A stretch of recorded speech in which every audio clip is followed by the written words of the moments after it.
John Locke is the father of classical liberalism. His core political ideas and doctrines are really at the heart of constitutional law and Anglo-American jurisprudence. The nature of American politics and government has a large foundation in Enlightenment thought. The Enlightenment was a movement in the 17th and 18th centuries referred to as the Age of Reason, one in which empiricism gave way to new understanding about the nature of ideas such as individual liberty and religious tolerance. Enlightenment thinkers like John Locke and Jean-Jacques Rousseau greatly influenced the writing of the Constitution, and the Bill of Rights, our most significant protection of individual and human rights. Among these safeguards is the Eighth Amendment's prohibition against cruel and unusual punishment, the Fifth Amendment's Due Process Clause, and the 14th Amendment's Equal Protection Clause. With these protections comes the question of capital punishment, and how or if to implement it. Here are the debated issues.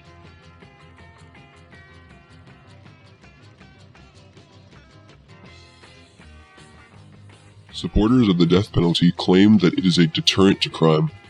Opponents argue that the death penalty is only an after-the-fact punishment that does not deter future heinous crimes. If the death penalty is a deterrent, if that's the purpose of it, it's not working. I didn't need a poll to tell me that's not why we do it. We do it for vengeance, okay? Here's the issue. The United States incarcerates more per capita than any other nation on earth. We've got the highest prison population and longer prison terms than elsewhere. We're one of the few countries with a death penalty. So this massive deterrent effect, the notion that somehow for every life you kill or end by violence, you save others, it just doesn't make any sense.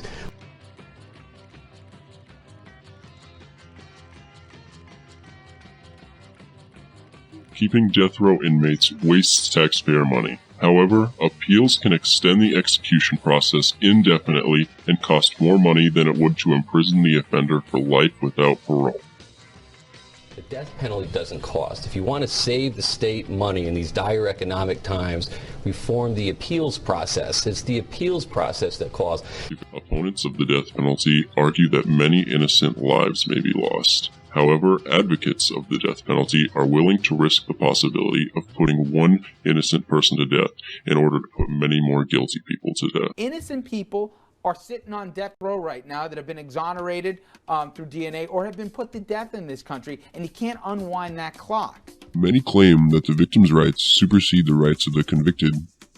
The Constitution, however, has specific protections for the rights of the accused, including the Eighth and Fifth Amendments. There have been victims, or there have been the families and loved ones of victims who have been killed, and they want to see that killer put to death. They think it's going to give themselves some closure. They feel it's the right thing to do. It's the just thing to do. That person killed my mother, my daughter, my son, my whatever, and therefore that person should die, and that will help me get over it and get on with my life. What about that argument? I think that's self-indulgent nonsense. I mean, the fact of the matter is a person whose loved one has been destroyed by an act of violence isn't going to be repaired by killing another person.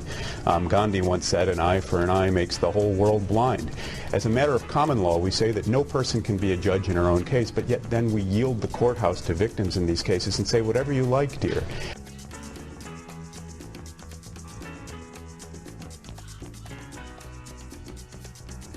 The Golden Rule also reminds us of our responsibility to protect and defend human life at every stage of its development.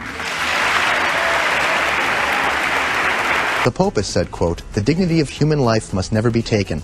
The Pope also says that the death penalty is both cruel and unnecessary. Well, I believe that the death penalty is appropriate in certain circumstances. There are extraordinarily heinous crimes. I mean, the death penalty is a serious issue. I expressed my own preference that I'd rather have a society where we didn't have to use death as a punishment. That view and that preference was overruled by the legislature and also by the people. To me, the issue of life is not a political issue. It's a human rights issue, and it's a difficult issue. I just believe deeply that all human life is worthy of the protection of our laws.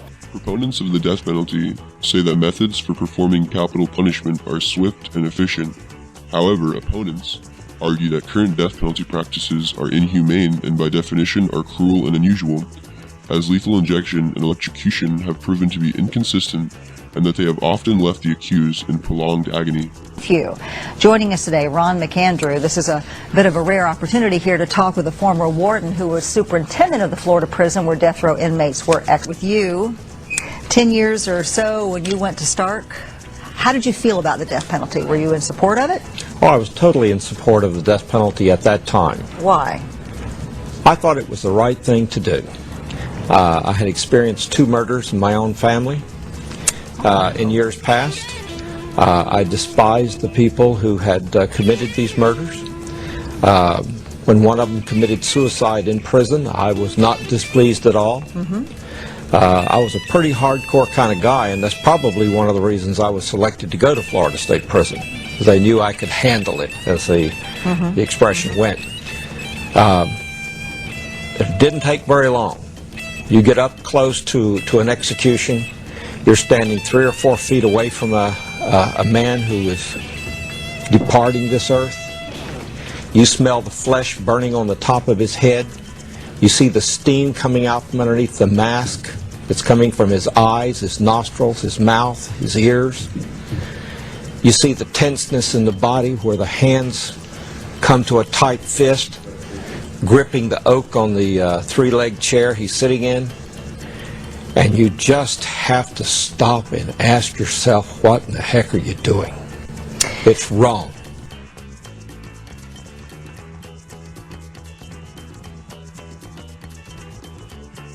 Do we as Americans value the right to life? Is it possible that we abuse the use of the death penalty? What is the general consensus on its use? Are there alternatives to capital punishment? Is an eye for an eye a viable solution to heinous crimes? Would you personally be able to inject the poison, pull the switch on the chair, or pull the trigger